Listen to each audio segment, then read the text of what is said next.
Hi everyone, I'm Jody Himerda, and I'm excited to see how many participants we have joining us to learn about using Microsoft Teams. So this will be our introduction and best practices, and I want to give a huge shout out to my co-presenter, Michelle, who I wanted to point out the bit.ly link on the front of the presentation that we'll be putting in the chat as well. And so she took this entire deck and put it up so that you guys can take it with you. So we created this with the intention that it'll be a standalone, and so it's a step-by-step guide to using Teams. So I'm Jody Himerda. I'm the Director of Instructional Design and Academic Quality. We have Allison Neese here from the Manager of Instructional Design, and Michelle Lakerkirk, who is an Instructional Designer 3. And I'm super pleased to be presenting with them. So the objectives that we have for today's session is to introduce Teams. We're going to hit the big what, why, and how, provide a basic overview of the features, how to start a team and how to use the features, and then some best practices around how to organize the information and how to set up your team, your people team for using Teams. Another big shout out to Michelle, designer extraordinaire. She made this presentation pop. And Teams is really a teamwork hub. So the whole point of this is it's this collaborative workspace of all the common apps that you already use. So if you look throughout this slide, you should see you've got email, you've got chat, you can be organized, you can communicate. And so this sits on top of all of those tools that you're already using.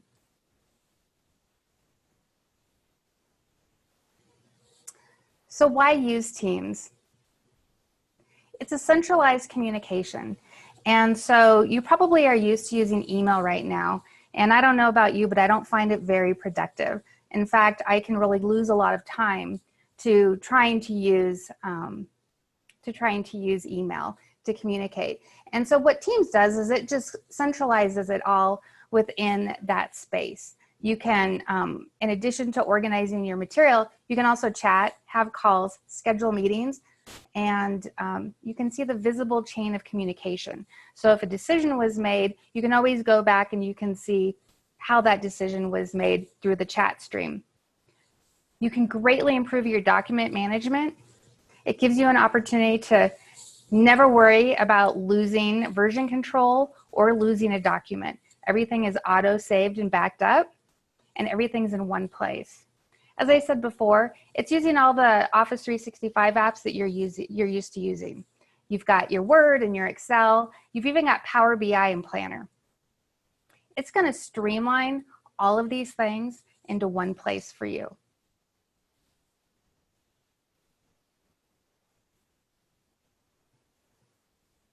So accessing via the desktop. So on your computer, you should be able to go on your PC, you should be able to go to the search bar and search for Teams, and you should be able to select that app. We also provided the information about a Mac. I don't have a Mac, I don't know how to use a Mac, but we wanted to make sure that those Mac users knew how to find it. So that's using the app that's actually on your desktop. And this is what it'll look like. And you can see on the bottom, yes, I can see everybody's comments. Hold on, I need to make these go away. So you can see that when you see the Teams icon on your taskbar at the bottom, that's how you know you've opened it up within the desktop application. And you can also, for easy access, you can pin it there, and then it's only a click away. You can also access via the web.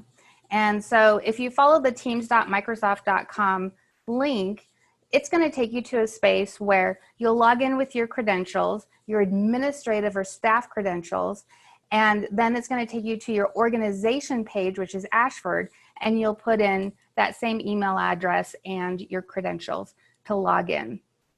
So from the web, you can access this, and it's going to look a little bit different. So this means that you're going to need to log in to access on the web.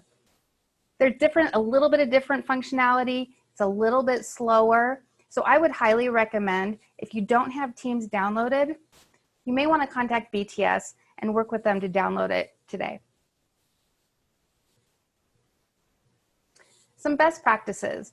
Allison and Michelle are going to walk you through the functionality, and there'll be best practices integrated, but these are some, when you're getting started, think about best practices from the beginning. So you're learning something new, you're testing something new. First and foremost, be kind to yourself and be kind to your teammates. You're bound to make mistakes, and that's okay. Do your best to be organized, but be flexible. So have a plan and be prepared for the plan to not work. There's a lot of different ways to do the same thing within Teams. Give it a try.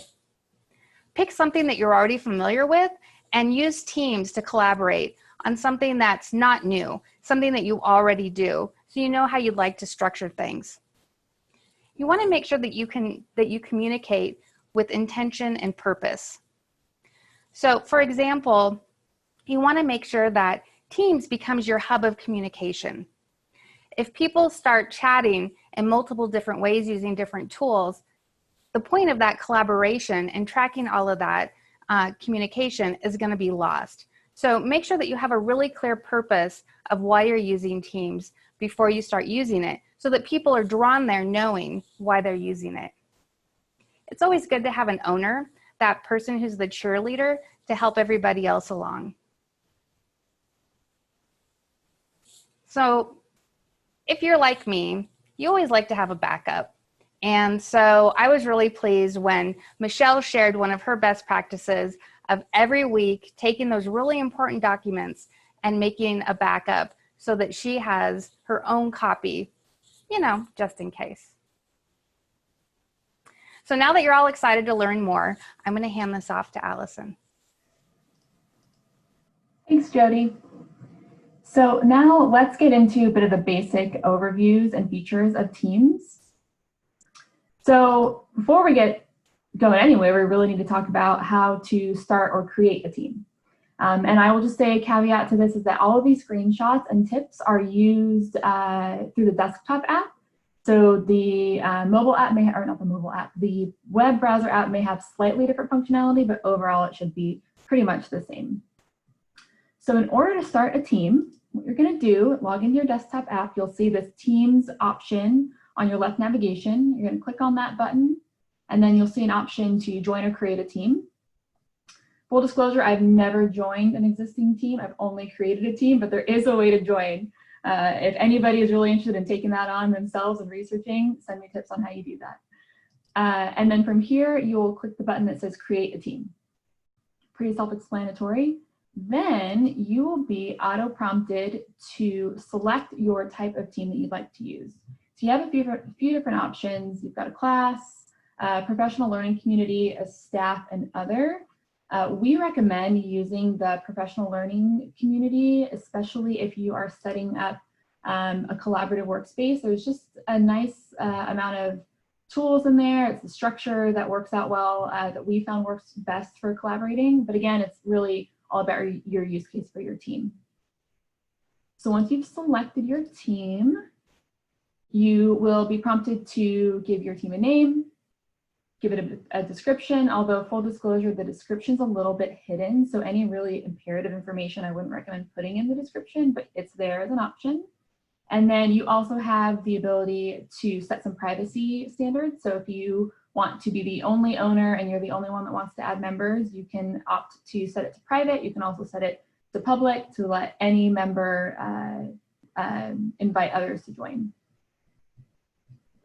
So once your team is created, you'll then be prompted to add members. It's really nice that this is integrated with Office 365, so anybody in the organization will automatically pull up in the members area. All you need to do is start typing their last name. They'll pop up. You can add multiple members at a time, and when you're ready, you can just go ahead and click the add button. So that, in a nutshell, is the creation of your team. We'll get more into the details later on, but before we move on, I wanted to just mention that If you forget to add somebody or you realize that you need to add some additional members to an already existing team, there's a really easy way to do that. When you are in your a couple ways to do it, but when you are on your Teams menu, there's these little 3 dots, your options, settings, whatever you'd like to call it. Click on the 3 dots. You'll have an option to add member. You can just click add member there, and again, you'll be prompted with that same screen. Type in your last names, hit add, and they're ready to go. So I also wanted to briefly touch on the difference between members and owners. Owners essentially just have, they can just do more. They can delete the team altogether. They just have, you know, additional permissions in the team. So if you want to be the only owner, completely fine. Whoever creates the team is owner by default, but you do have the option of changing your member status or role to an owner, should you so choose. So again, in order to do that, once you're in the team, hit your little 3 dots. You'll see a menu pop up with an option to manage your team. Once you click on that, you'll see this nice window here with all of your owners, your members. You can select this little drop down on the role, and you can toggle between owner and member. And just so you know, your teammate will be notified if they're switched from owner to member. Okay, so now that we've got the setup and the team members out of the way, let's talk about using channels. Channels is a really helpful way to organize topics within your team. You'll see this is our really cool APS, Academic Products and Services water cooler page, where our entire team just has a collaborative space to chat about the weather or meetups back before COVID hit us, share some recipes, share some professional development webinar tips. So we've created these channels within our cooler that allows us to separate content. So again, depending on the purpose for your team, you may or may not want to use channels, but it's a really neat option to be able to separate things out. And you will also have different file structures within those channels, so that it's just a really nice, clean way to organize your team. One thing to note is that the general channel, that's your channel by default. You'll always have a general channel. You cannot delete it. You cannot change the name. Believe me, I've tried. You're stuck with general. So just kind of think of that as your central hub. And then just a couple of ideas. I know I gave the APS water cooler as an example, but channels are great for work groups. Maybe you have special projects within a department that you wanted to separate out into different channels, maybe different task forces that you know, would benefit from having a separate channel so that their documents don't get lost or their chats don't get lost in the big general channel. So again, it's really just a creative way to separate out your team. So now that I've gone over the benefits of channels, let's talk about how to add a channel. So like I said, you'll see your general channel is always your default.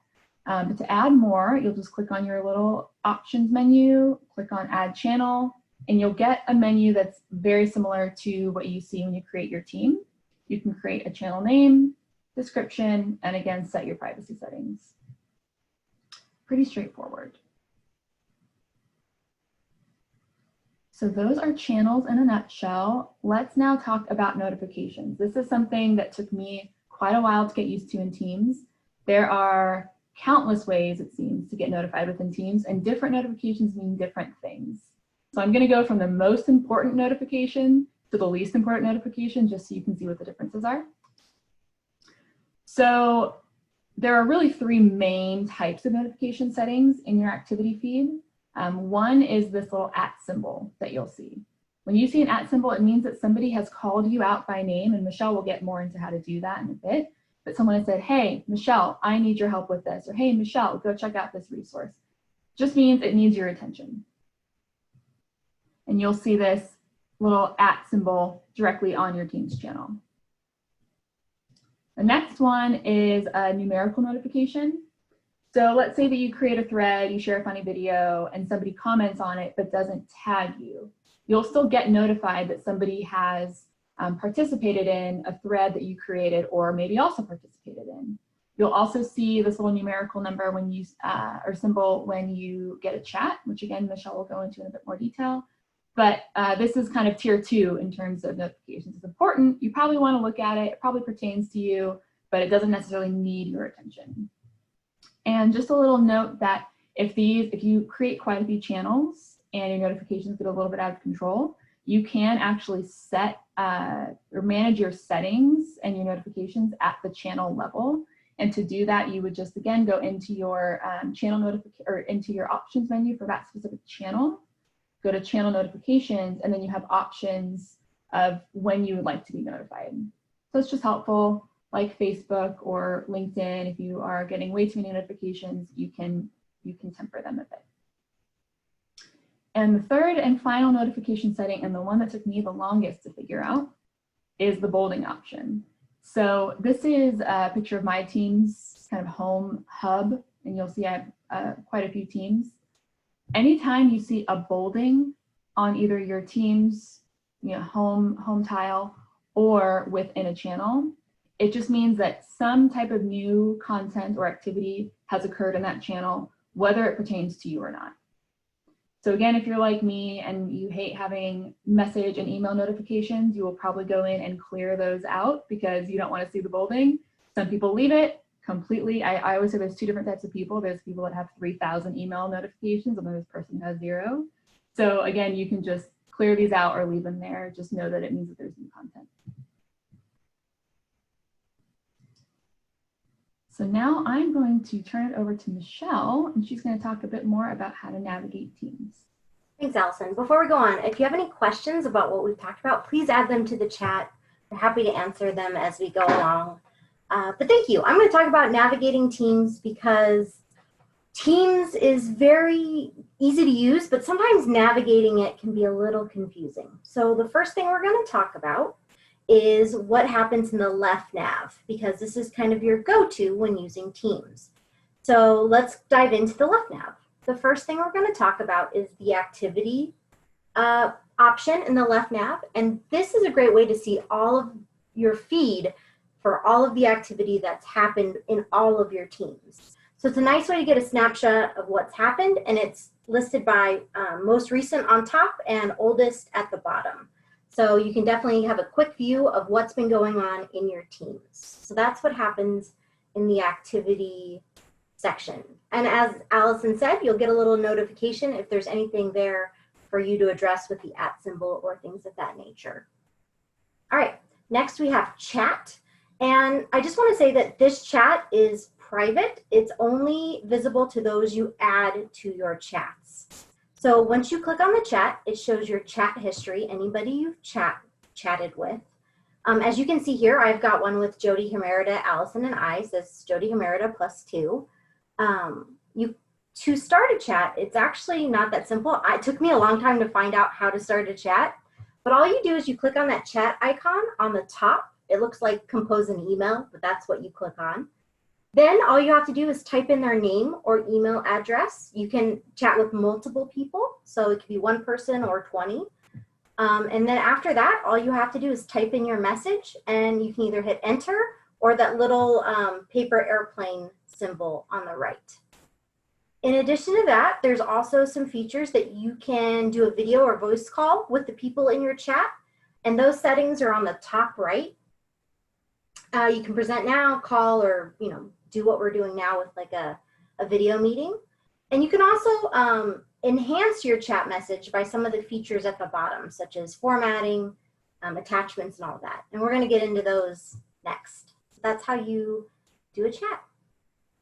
If you want to specifically call out someone to get their attention, for example, if you're in a team with lots of members, a good best practice is to use the @ symbol to get their attention. To @ someone, oh, go back, Allison. To @ someone, all you have to do is click the @ on your keyboard and type in their name, usually their last name. They'll show up as a suggestion. You click on them, and then you can @ them. Thanks, Allison. Next, if you click on the formatting option, which is the A with the pencil, you get all these different options for formatting your chat. You can add bullet points, highlighting, italicize, bolding, paragraph structure, bullet points, links, quotes. So you can do a lot here if you want to make your chat message formatted a certain way. You can also include an attachment to your chat, like you want to say like, hey, so-and-so, check out this document. You can attach it. If you check the OneDrive option, it will let you search Teams or OneDrive for your file. If you click on the upload from computer, you can easily just include a file from your computer.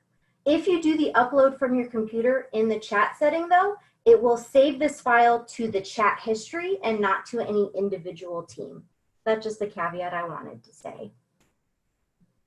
After that, we've got more fun things for your chat that I like using. I like using emojis. You should, if anybody knows my personality, you'll know that. I probably use the penguin emoji more than I should. But they're a fun way to add some levity and humor to your chats. We also have the GIF option. You can GIF, however you want to say it. It's a fun way of saying praise, good job, happy birthday, adding some fun to your team. I specifically like the GIF of a cat typing on the computer like a crazy person, but everyone's got their own GIF that they enjoy. So by all means, all you have to do is click on the GIF, type in whatever concept you want to convey. It will load it to the chat, and all you have to do is hit the send button. Really easy. Next, there are other features that aren't as used, but they are there. You can include a sticker, which is a bigger static image. You can also schedule a meeting with the people in your chat. Like if you're chatting, you're like, oh, let's take this into a meeting. You can easily do that in this feature. It pulls from your Outlook, so it's all connected. So you can see their scheduling assistant and all of those things as well. And the last feature that I like that I don't think it's used enough is praise.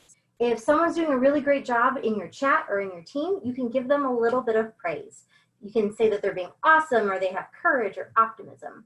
Doing these things can really make a team. So consider using them when chatting amongst your team members.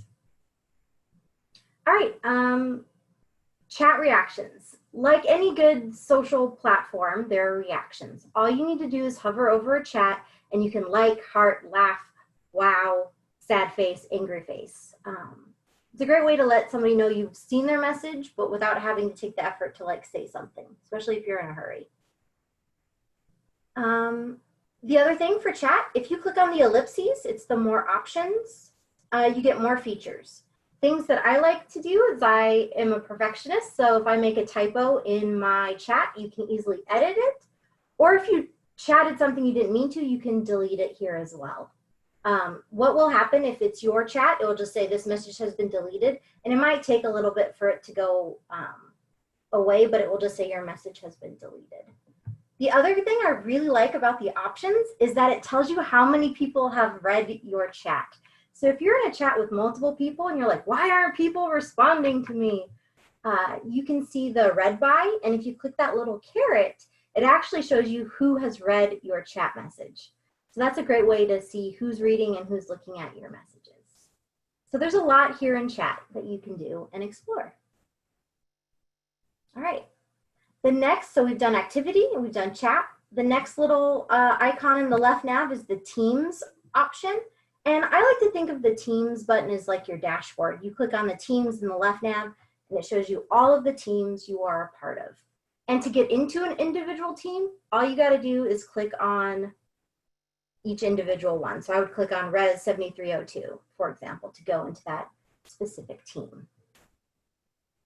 All right, and then after the teams, we have the calendar. It works with your Outlook, so it will show you all of your meetings if you need to schedule a meeting with anybody on your team or anybody you're chatting with. The features for starting a new meeting or meeting now are on the top right. Some people like to do this rather than Outlook, but both are comparable in my opinion. Next is the calls. Sometimes you just got to jump on a call. It's sometimes quicker than chatting. You can click the call and you can click the make a call option on the bottom left. It will let you search for people within Teams. The only caveat to that is that if you're calling somebody, it calls them through the computer. So they need to have a microphone and things of that nature to have a voice call through their computer. And then the last option in the left is the files area. Files is a great way to see all of the files that have been in your teams. And what I really like about it is it shows you which file has been modified recently. So like, for example, 23 minutes ago, I edited the Teams presentation. And it even shows you the location so you can find which team it's a part of.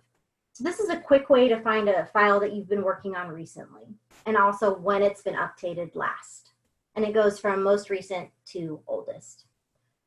So that's all of the features pretty much in the left nav that I wanted to cover. The next thing I want to talk about are tabs.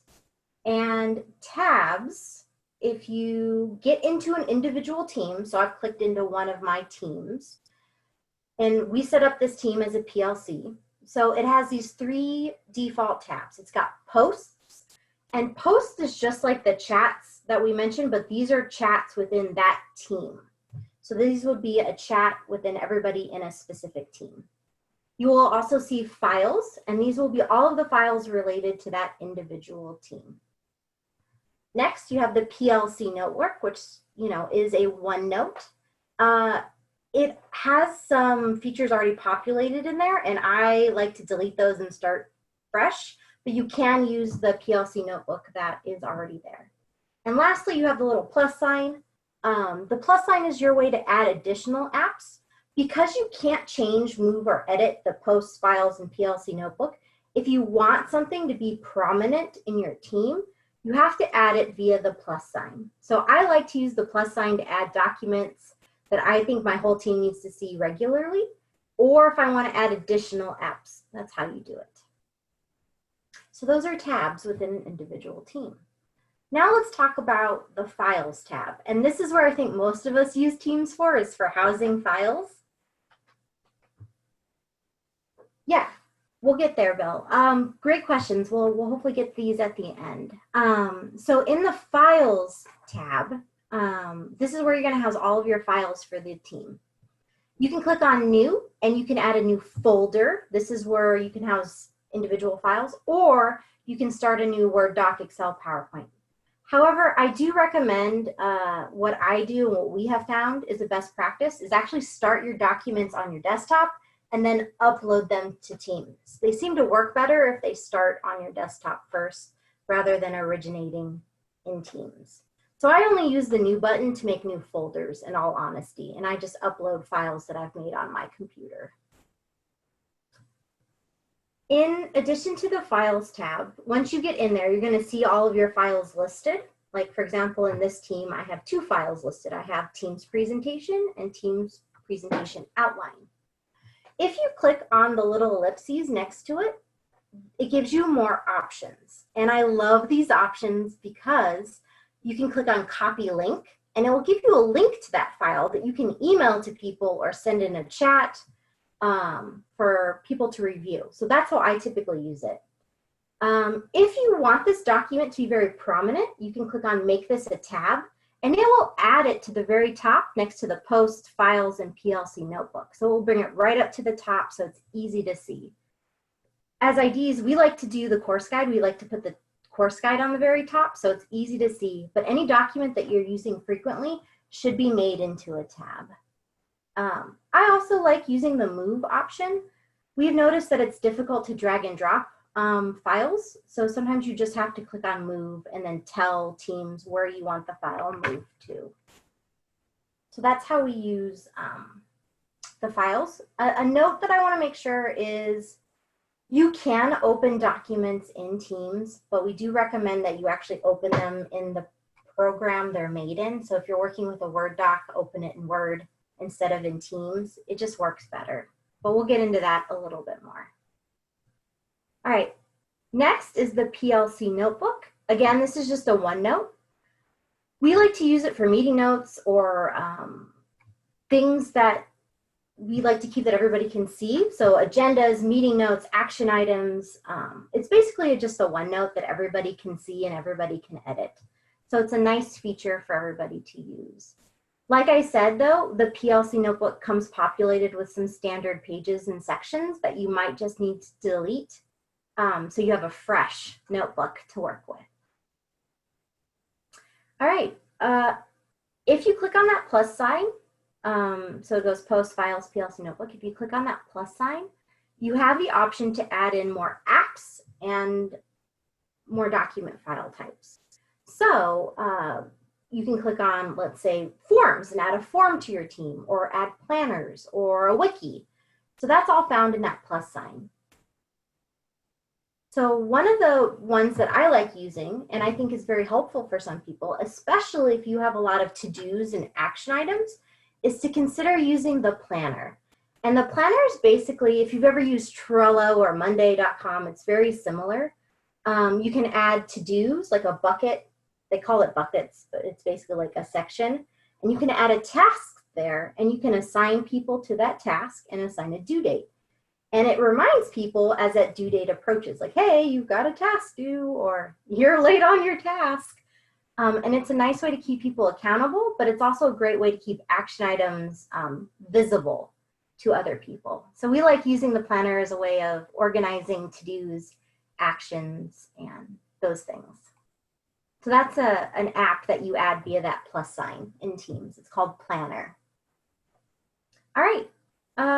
Next, I want to talk a little bit about editing files in Teams. So like we've mentioned, you can house your files in Teams, but once you open that file in Teams, as you can see, there's this option to open in desktop app. And I highly recommend this is the only option you ever use when editing documents and files. It's just a better experience, in my opinion, because it's not in this little screen. You can see how my Word doc is really tiny here. When you open it in the desktop app, you can use it like you would a regular Word document. So I highly recommend doing it this way. And Teams just updated so that the open in desktop app is now here.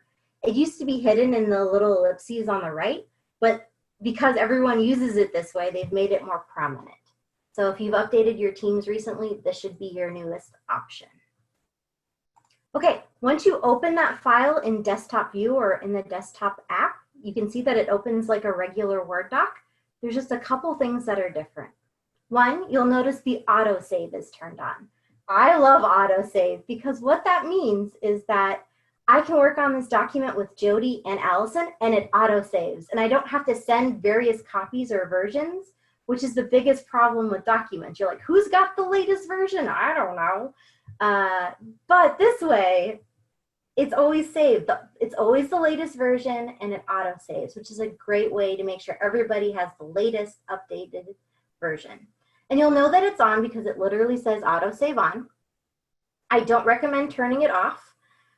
If you want to save a version of it, you can do that. You just hit File, Save a Copy, and it will save it to your desktop. But I recommend always keeping autosave turned on.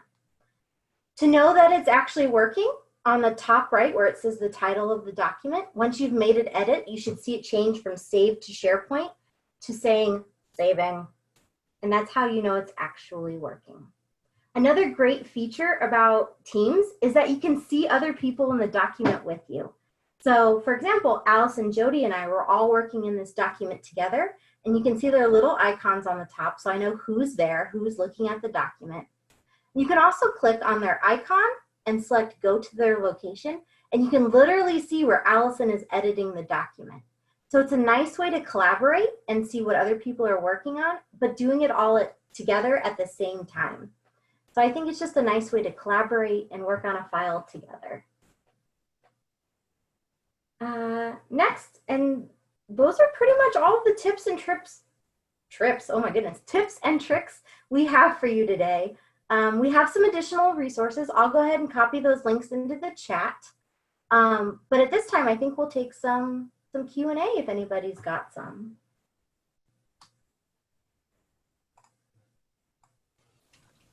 So Michelle, we've got some questions that came up.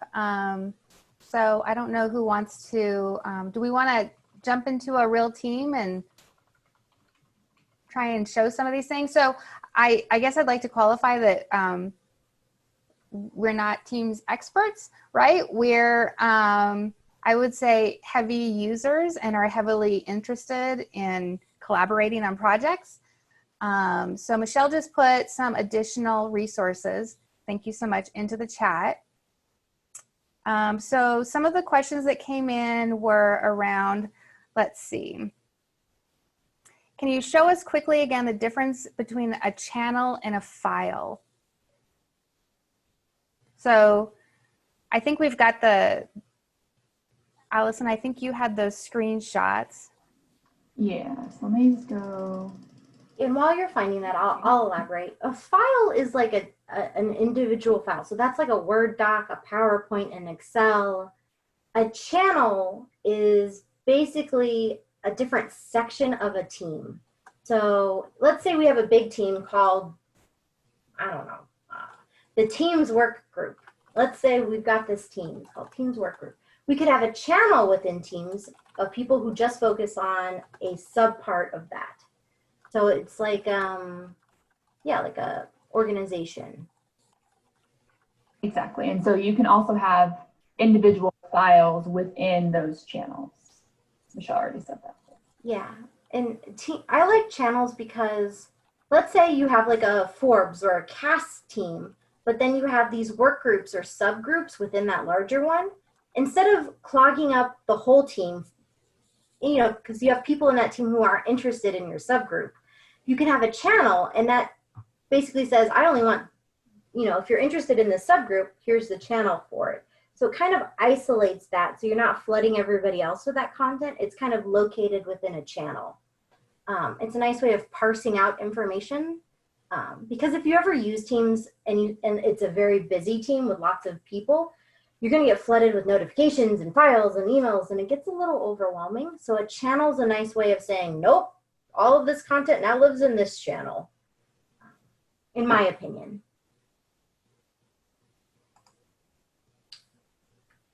What other questions were there? It looks like some people didn't get the resources. I'll post them again. So you guys are pretty active. Doing my best to try and keep up with you. So, I mean, keep the questions coming, just doing our best. A couple people have asked about being able to turn on email notifications. And so I submitted a link before, but I can, oh, I see. I'm only replying to panelists. Oh, so sorry, everyone. I just changed my settings. Have I been sitting here just talking to myself in the chat? Oh no, Jody. I'm not qualified to use Zoom. Okay, so we'll make sure that we go through and answer these questions again. So sorry, guys. Here, I thought I was answering people's questions. So one of the questions that keeps coming up is about adding associate faculty to the teams, and that's an administrative decision. And so associate faculty do not have an Office 365 account that includes Teams, and therefore there's a barrier between those kind of organizations when you log into Office 365.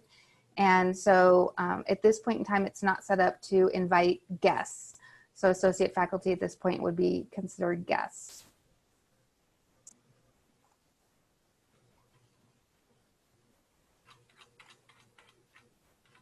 Let me see what other questions were there.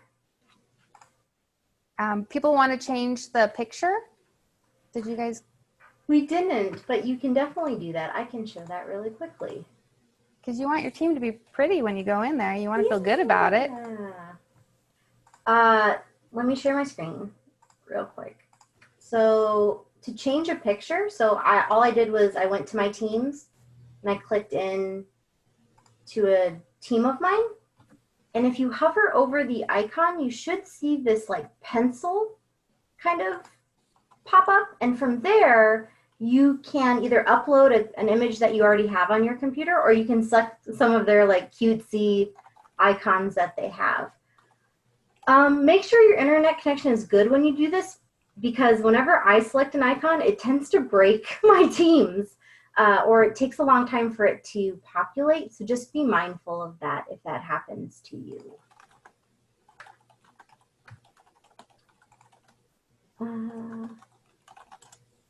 What other questions do we have? If you have another question and we forgot it, could you just add it again to the chat so I can see it at the bottom? Wendy asked about moving full files and moving them as like to subfiles, and I haven't found a way to do that. I don't think that you're able to move full files to other file structures. Hopefully that's a enhancement that Teams fixes in the future. But for now, it's just individual documents that you can move. You can create a new file within a file. You just can't move a file. Yeah. So usually you have to make like a folder, Oh, sorry. and then you then go move. And you go, I need to move you, and then you tell it where. Like, I want to move you to folder A, and you click on move. And that's the way I typically move files. Allison, do you have another experience with that? No, that's the same way. And I'm sorry, I was saying files instead of folder. You can't move a existing folder into a new folder to create a subfolder. Yeah. Let's test that out, though. Oh, and when you get a chance, Michelle, Mm-hmm. Anna would like to know how you set up your view to show tiles instead of the folder list.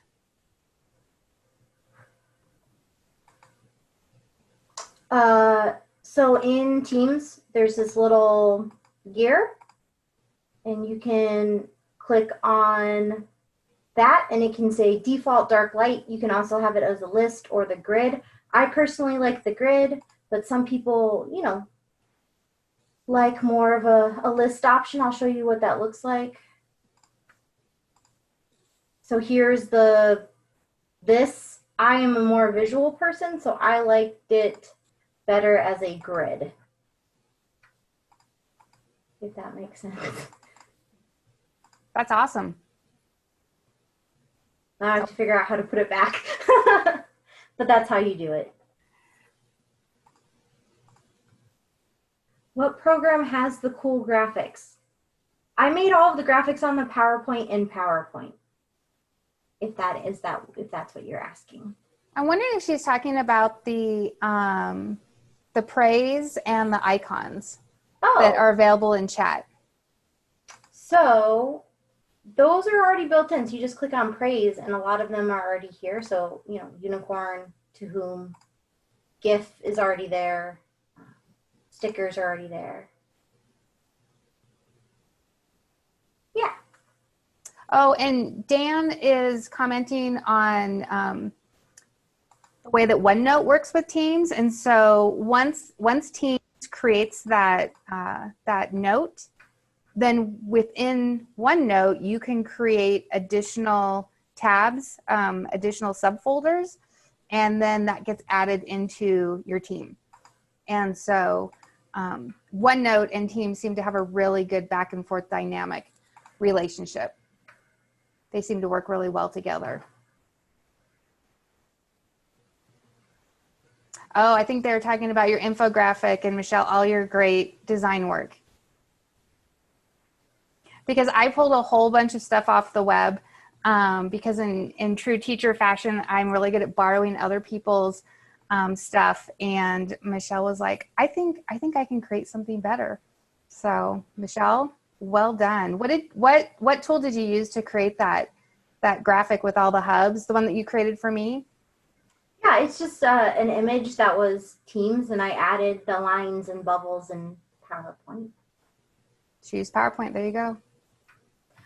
Somebody's asking about backup files, and for me, what I do if a file is really important, like a course guide or something really important, all I do is save a copy of it to my desktop, and I label it as a date, and I have a reminder set in my calendar for Friday mornings that I do that.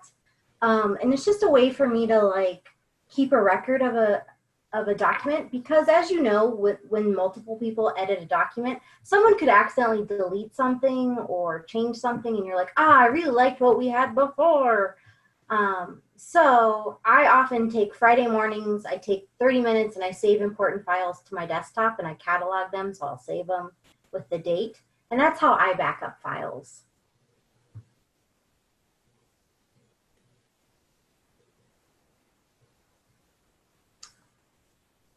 Yeah, I really like Teams. I think it's cut down my emails. I think it's cut down me searching for things, because I'm like, oh, it's in the Teams. And I think it's made my life easier overall. And I am very grateful that it's a tool that we have to use to collaborate. And I really like the ability to collaborate on documents rather than having to email them back and forth. It has saved heartache and confusion. and issues with people's tech issues or versions and Microsoft. And I think it's really made my life easier. And I think if that's the message you can take away, is try Teams. It will make your life easier and more organized. For sure. I wonder if someone could show how we can search to try and find things. One of the great things is that it has kind of that universal search. So you can search everything that you're part of. I think earlier, Karen had asked about trying to find teams that you're not a member of, and I'm not sure that you can see teams that you're not a member of. You can't. But to search is really easy, and I think it often goes unseen because it's here on the top. But if it says search or type a command, here you can just put, I don't know, I'm going to put script. And it's going to highlight all of the chats or files that have had the word script in it. So that's how you search. It's just here on the top. It's a little hidden because it's so obvious that you almost don't see it. And then Jody, what was the last request you just said? I'm sorry. So it was about the same. Searching for files or chats. Oh, I'm sorry. The other question was about, can you see teams that you're not a member of to ask if you can be invited? So you can't, so here's what I see. So because Ashford and Zovio have kind of a similar team sector, I can see all the public teams. There's one, Justin has one and various other ones that I could join because they're public. But if a team is private, you can't search for it. You have to ask someone to invite you to that team because it's private.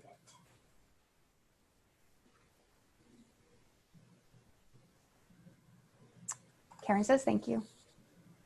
Any other questions? I think it's one of those things that I just really encourage you just to jump in and try it. There's nothing like just, giving something a try for a project that you're already working on. I know that people are rapidly wrapping up their TLC proposals. So if you're collaborating with someone, create a team and give it a try. Create a team for practice suing teams. Am I reading that right, Dan? Oh, using. I'm like, wait, are we putting together a class action lawsuit? That'd be fun. So I mean, putting this presentation together, I learned so much more about teams because as I said in the beginning, there's more than one way to do something, which I think sometimes when you want to put together a presentation like this, we don't want to confuse people. We don't want to tell you the 10 different ways to do something. But you may find in the process of actually working with teams, you find different ways to do things. So, just go around and test things out, try it out, see how it works. To Wendy's question, she says, can you archive a team? So there's a couple of options for that. So we have our Teams user group here. I am an owner of that team, so I can go ahead and just delete the team if you want. But you can leave the team if you're personally no longer interested in being involved. But what I end up doing is I usually just end up hiding my teams. As you can see, like I have lots of teams going on, and teams that I'm not active with or done for right now, I just hide in case I ever need them again. So like Susan, I have our Fin 680 here. I don't want to get rid of it, but it's not going to be present all the time. So I've just hidden it. And to do that, all you do is click on the ellipses and you can click hide. If you're the owner and you're just done with the team, you can also delete or leave the team.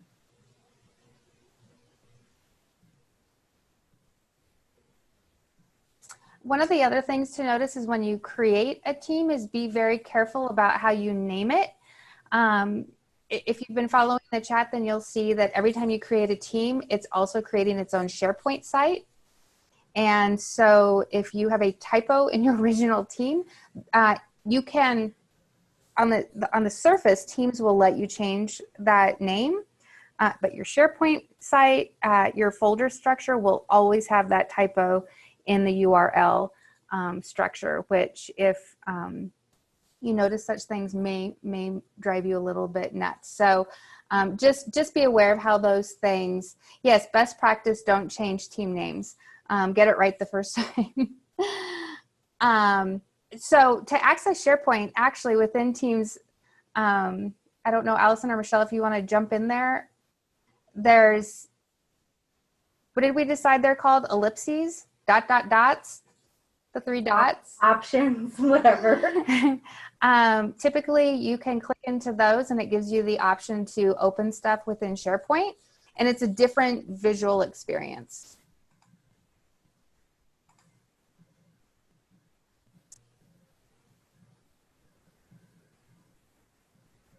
So there's your dots. Any other questions?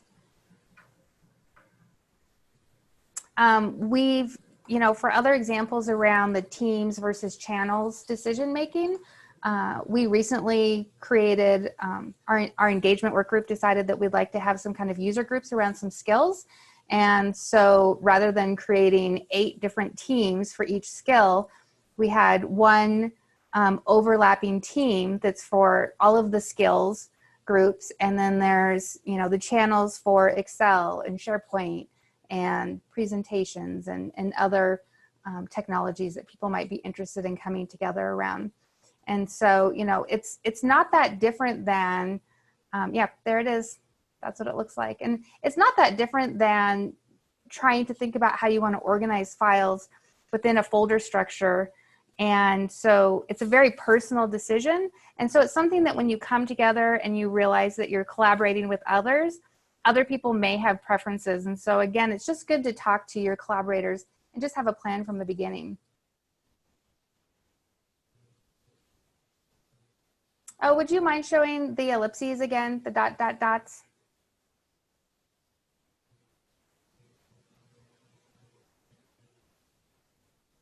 So you can see that you can open it in SharePoint. So hopefully, Holly, you can see it that time.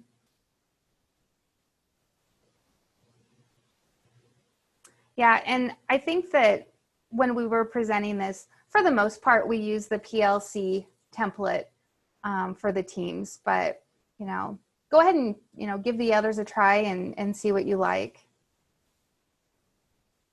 PLC usually, it also has the least amount of stuff for you to delete. So if you want something that's a little bit more like bare, I suggest the PLC notebook. The class and the other things have more stuff going on for you to like yes. cut and get rid of. And thank you for pointing that out, Michelle, because the PLC notebook does come with content in OneNote. And so I typically, when I create a team, I just go in there and clear that all out and delete it. But that PLC from OneNote, and that's going to be part of your general. There's just certain files or certain things that are just there, and you can't adjust them, you can't move them. I also want to point out you can get to SharePoint. Like if you're on the CETL page, which is linked up to our SharePoint site, all you need to click on is SharePoint, and it should also have all of your files there as well if you're interested. So if you go to like recent sites and recent files, it's all there too, just as a FYI.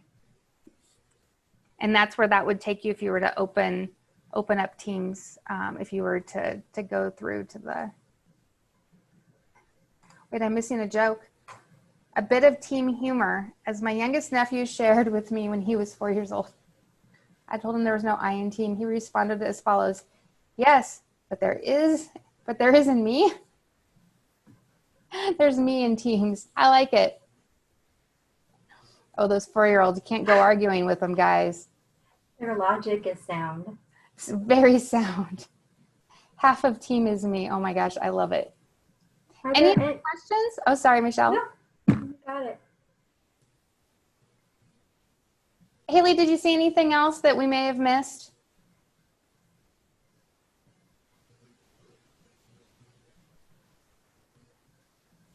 I'm scrolling back through, but I don't think so. Lots of helpful hints here in the chat. Thank you, guys.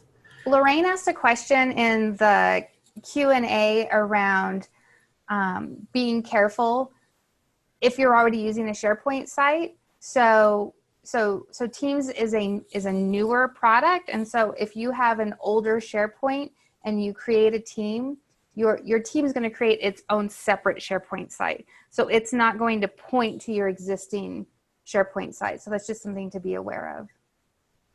I would recommend just getting rid of your old SharePoint site and creating a new team. And I mean, the second we finish this presentation, I feel very confident that Office 365 is going to launch something new, and they're going to update Teams, and Teams is going to look different when you guys all go to test it out. But the structure of it will be the same. The logic and the intuition, hopefully it just keeps getting better. Well, thank you all for having us, and it was an honor to share this with you, and I hope you guys all explore and test out Teams. Thank you, guys. Thanks, everyone.